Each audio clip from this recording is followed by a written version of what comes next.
This is it, the bombshell no one saw coming. Elon Musk and Candace Owens have just exposed Charlie Kirk's widow, and what they revealed is jaw-dropping. You'll hate what she did. Because this isn't just a scandal, it's a full-blown betrayal that's shaken the entire political influencer world to its core, in a stunning X space that lasted over 2 hours. Elon Musk and Candace Owens didn't just talk, they detonated reputations. Both of them dropped shocking details about Erica Kirk, Charlie Kirk's widow that even her closest supporters are struggling to defend. Elon, known for never backing down, accused her of manipulating faith for financial power, while Candace claimed to have receipts showing Erica's secret involvement in a backdoor scheme that allegedly redirected donations meant for youth. Outreach into personal media deals. The internet erupted instantly. Hashtags like #EricaExposed, #ELON-leaks-Erica, and #CandaceVS-Kirk began trending worldwide within minutes. Clips of Elon's blunt remarks, "You can't preach about morals while cashing hypocrisy checks," are already circulating with millions of views. And the most shocking part, Candace didn't deny knowing about the scandal for months. Instead, she said she was waiting for the right time, waiting for Elon to confirm the digital paper trail he claims his engineers uncovered. Now Erica's team is scrambling. Insiders report that she's furious, calling the accusations slanderous lies, but refusing to go live or post any statement. Even Charlie Kirk's allies are silent, refusing interviews, deleting tweets, pretending nothing's happening. But it's too late. The digital storm has started, because if their amours are true, if Erica really did what Elon and Candace claim, then this isn't just a reputation ending, it's the unraveling of an empire. To understand why Elon Musk and Candace Owens bombshell exposed Erica Kirk so explosively, you have to go back years before Charlie Kirk's death, before the power shifts, before the private messages and the receipts. Because what's happening right now isn't random. It's the final eruption of something that's been simmering beneath the surface of the conservative influencer empire for a long time. For years, Erica Kirk was seen as the refined half of a power couple, the voice of faith and femininity to Charlie's unapologetic politics. Together, they built an empire under Turning Point USA and its offshoots, gaining influence not just in politics, but in culture, religion, and entertainment. She ran her podcast, Worth Your Time, hosted galas about God and purpose, and shared curated glimpses of a perfect Christian marriage. But according to insiders close to Candace Owens, that image was a facade, a carefully built persona meant to disguise something far more self-serving. Candace hinted as much during several of her earlier rants this year, where she cryptically mentioned women in Christian media using faith as their marketing plan. At the time, most assumed she was just venting about rivals. But Elon Musk's involvement changed everything. It began quietly.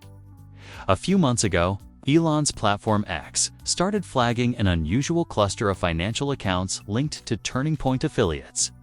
His cybersecurity team noticed irregular transfers involving event marketing budgets, speaker honorariums, and production partnerships.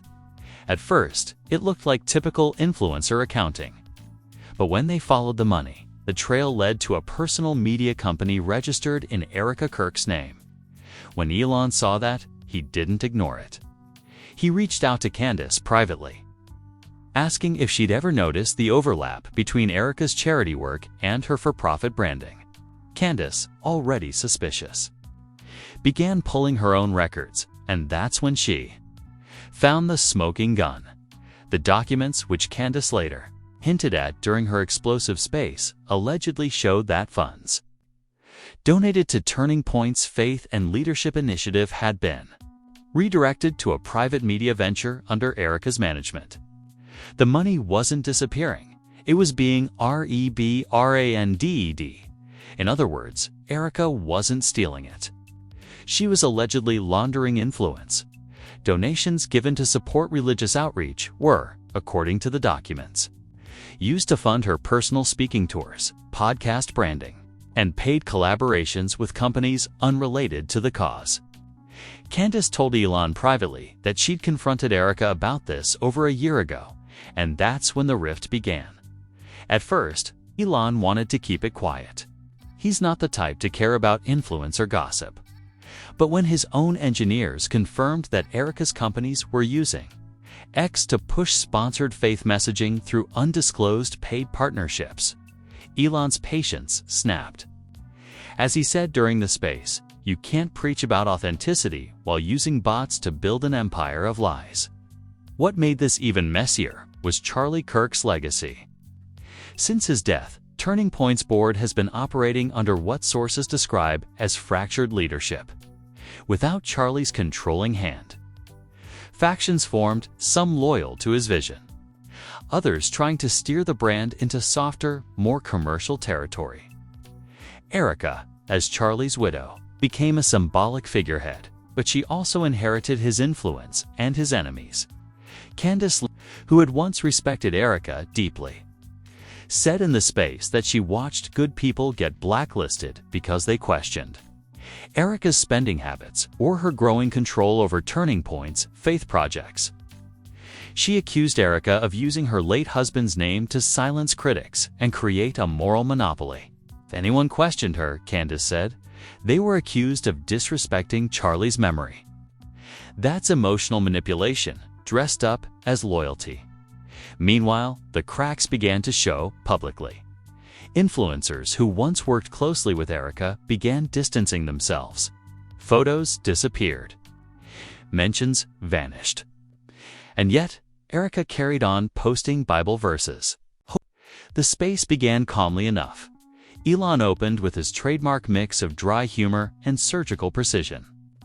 People think influence is about followers, he said. It's not. It's about data, who owns it, who manipulates it, and who profits from pretending to be holy.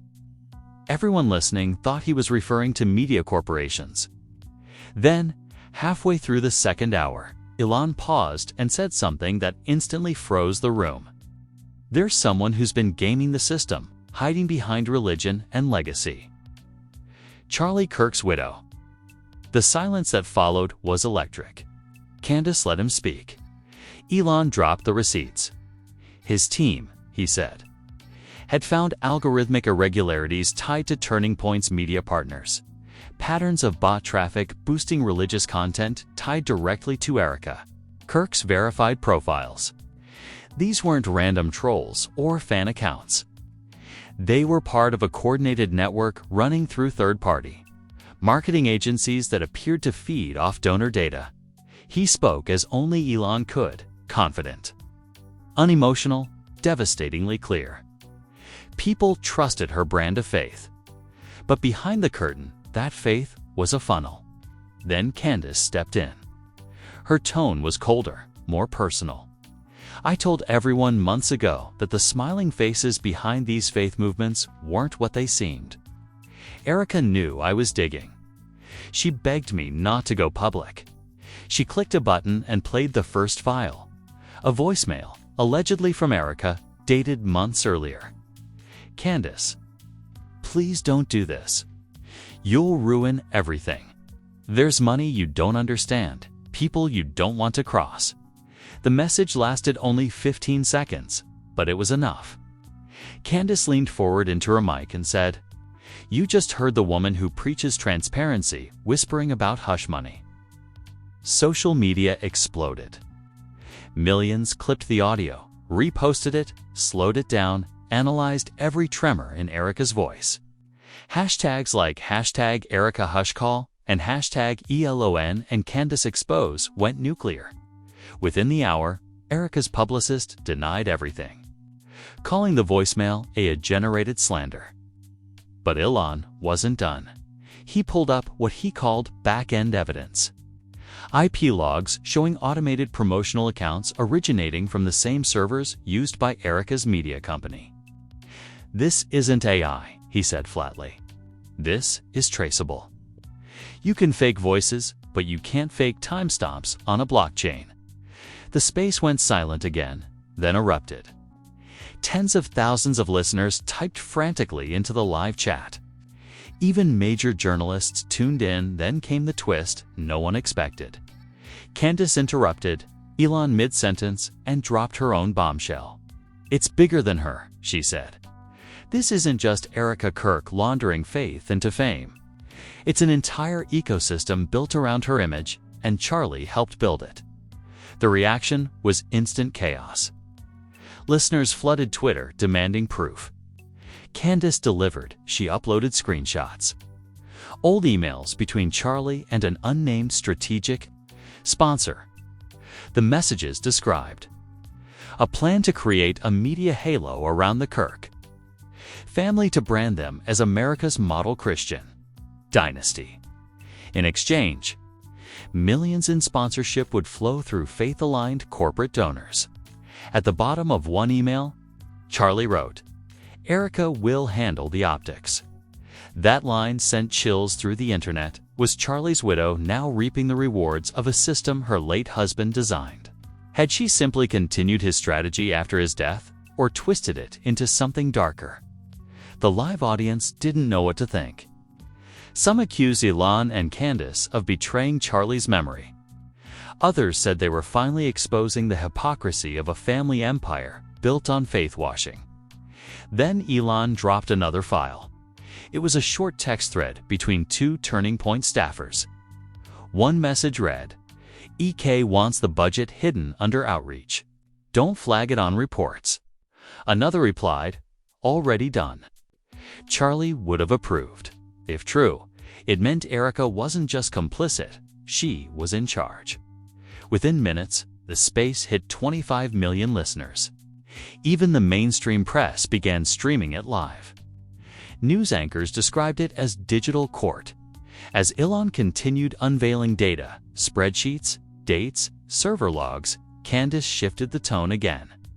She said she'd spoken to whistleblowers who claimed Erica was involved in an ongoing influence laundering network where political donations were disguised as ministry collaborations. Then she said something that made even Elon pause. "Elon, you don't know the half of it." She didn't just hide money.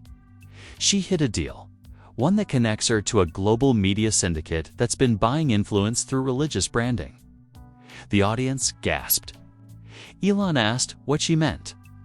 Candace didn't answer immediately. Instead, she said, "I'll let the evidence speak." She played the next file. An audio clip of a phone call between Erica and a man whose voice listeners recognized almost instantly, a high-profile media executive. "Man, if the donors pull out, we pivot. Just push more family content. Use the church angle. It converts better." Got it. "And what about the split?" "Man, 50-50, as usual. Keep it quiet until Q4. The file ended. The space went wild. If that recording was real, Erica Kirk had been running a for-profit scheme under the cover of charity, a machine that used emotional manipulation to keep money and attention flowing through her network. At that exact moment, Erica's official accounts went offline. Her Instagram deactivated. Her Twitter vanished. Every trace of her presence started disappearing in real time, like someone was pulling the plug. "Someone's cleaning house," Elon said flatly. Within an hour, Turning Point's legal team released a vague statement claiming ongoing cyber attacks and misinformation campaigns. No one bought it. Meanwhile, Candace dropped one more line that turned the scandal into chaos. Erica isn't the only one. There are others, and they know exactly who they are. She refused to name them. But insiders say several other high-profile influencers began frantically contacting their lawyers that night. The next morning, mainstream outlets picked up the story. Fox News ran with, "Erica Kirk vanishes after Elon and Candace expose financial irregularities." CNN called it Faith Empire Collapse. But behind the headlines, something more sinister brewed. Anonymous sources began leaking.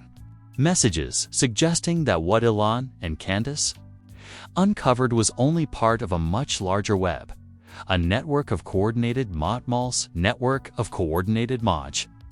Ruby kiss, only Ruby kiss. Only Ruby kiss has the luxurious modmal's kiss, like Silamodo moj, loss my moj, long mod moj, loss last Keller. Uncute lies in, with Silamoj, my moj, my mod's kiss. Candace went live minutes later, visibly shaken. I worked for him, she admitted. We all did. We thought we were spreading truth. We were feeding an algorithm built on manufactured outrage.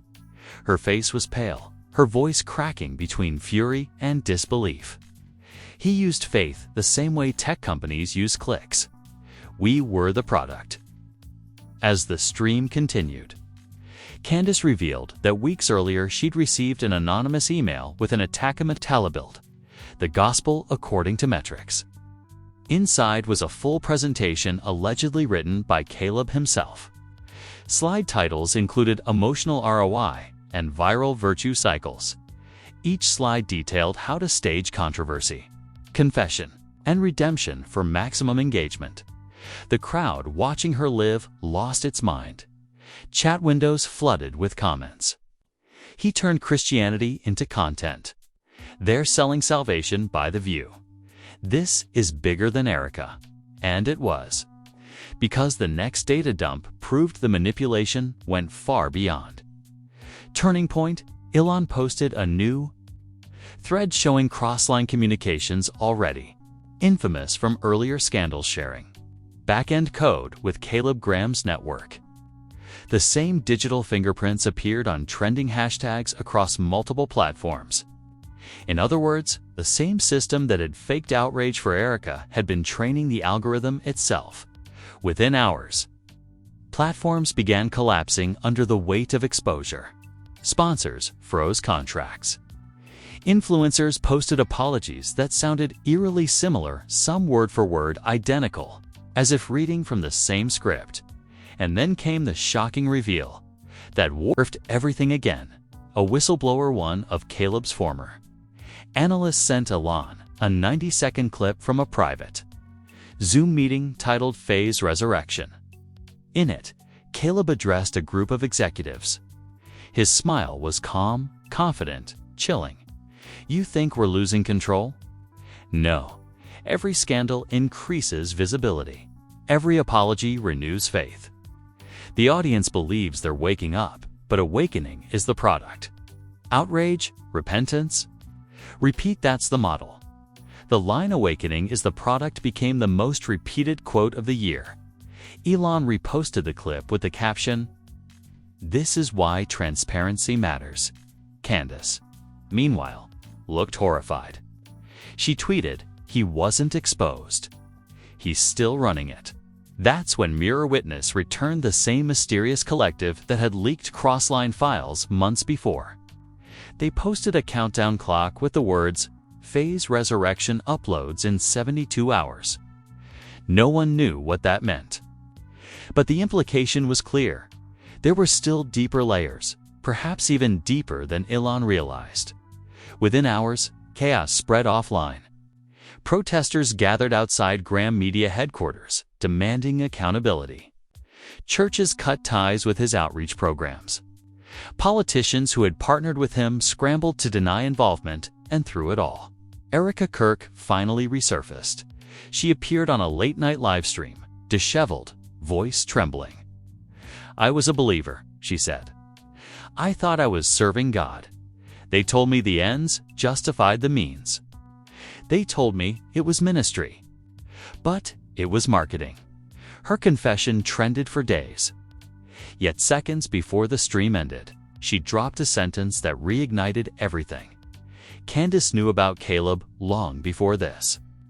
Ask her why she stayed silent. The internet split again. Was Candace a whistleblower or a collaborator who turned when it benefited her? Screenshots began circulating, showing old contracts, linking Candace's production company to Graham's media network under a brand synergy clause. If true, she'd been funded by the same man she was now exposing. Elon posted cryptically, "Some of the loudest voices against the machine helped build it." The narrative was collapsing on itself. No one knew who to believe. Every day, new files dropped, more receipts, more messages.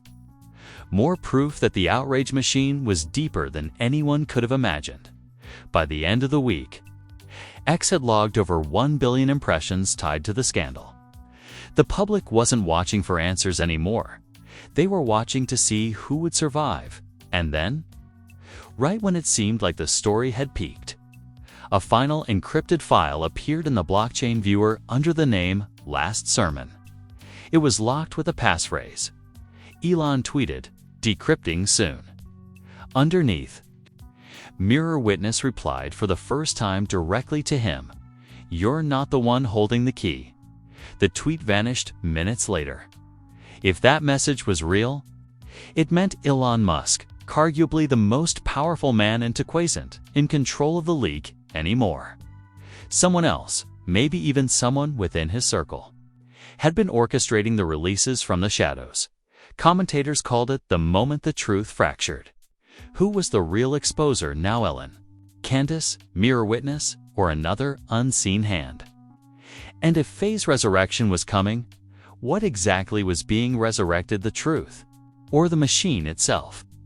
By dawn the next morning, there wasn't a single corner of the internet untouched by the eruption. Every podcast, news broadcast, and YouTube livestream was running the same opening line. We are living inside the scandal. It wasn't just gossip anymore. It was global chaos. Elon Musk's revelations had triggered a chain reaction that tore through the influencer industry like wildfire.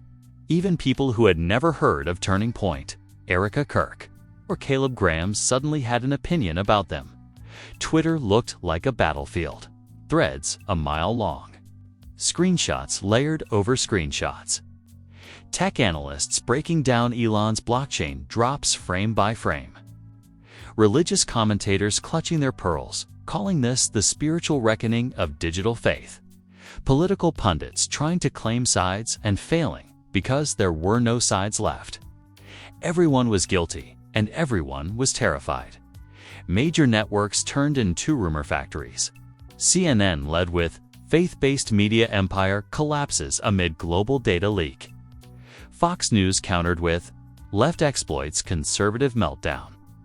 The BBC simply titled their segment, "The Digital Cult Revelation." But it wasn't the journalists who owned the story, it was the people. TikTok exploded with millions of amateur investigators, each claiming to have cracked the code. Some dissected Erica's live stream frame by frame, arguing she blinked out Morse code messages. Others believed the Last Sermon file Elon teased was part of an AI simulation designed to reveal which influencers were still active assets. Reddit threads turned into cult-like archives of evidence, mapping out the relationships between Crossline, Caleb Graham, and Turning Point with terrifying precision. People drew timelines of outrage cycles, proving that every scandal, apology, and redemption story over the past 5 years followed the same pattern, a pattern now linked back to Caleb's playbook. It wasn't just digital detectives anymore, it was a cultural uprising. Former staffers, interns, and producers started coming forward on independent podcasts, describing eerie similarities in their contracts. NDA clauses that forbade them from interfering with emotional content arcs. Some described being ordered to create fake fan accounts to amplify testimonies. One producer even leaked a schedule titled Viral Repentance Calendar. By now, everyone was talking about the same haunting phrase from Caleb's leaked call: "Awakening is the product." It became a meme, a slogan, a protest chant. People made t-shirts. Influencers used it sarcastically in their videos. Churches referenced it in sermons, warning their congregations to guard their discernment. And then the unthinkable. A coalition of former Turning Point donors filed a class action lawsuit against Crossline.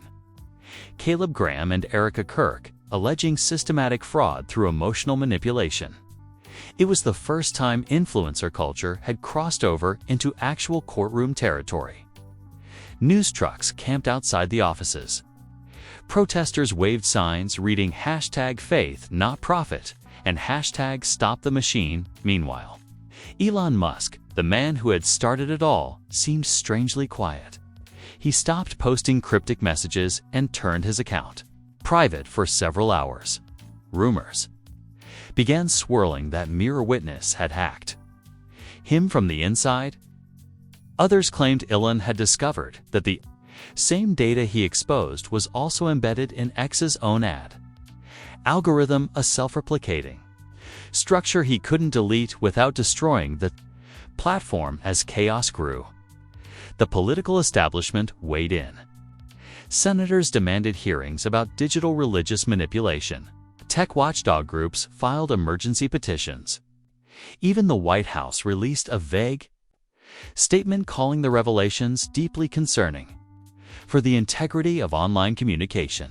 But the most shocking reactions came from inside the influencer community itself. Conservative creators who had built careers off collaboration with Turning Point began turning on each other like trapped animals. One posted, "We were all pawns. They told us we were fighting for faith, but we were fighting for clicks."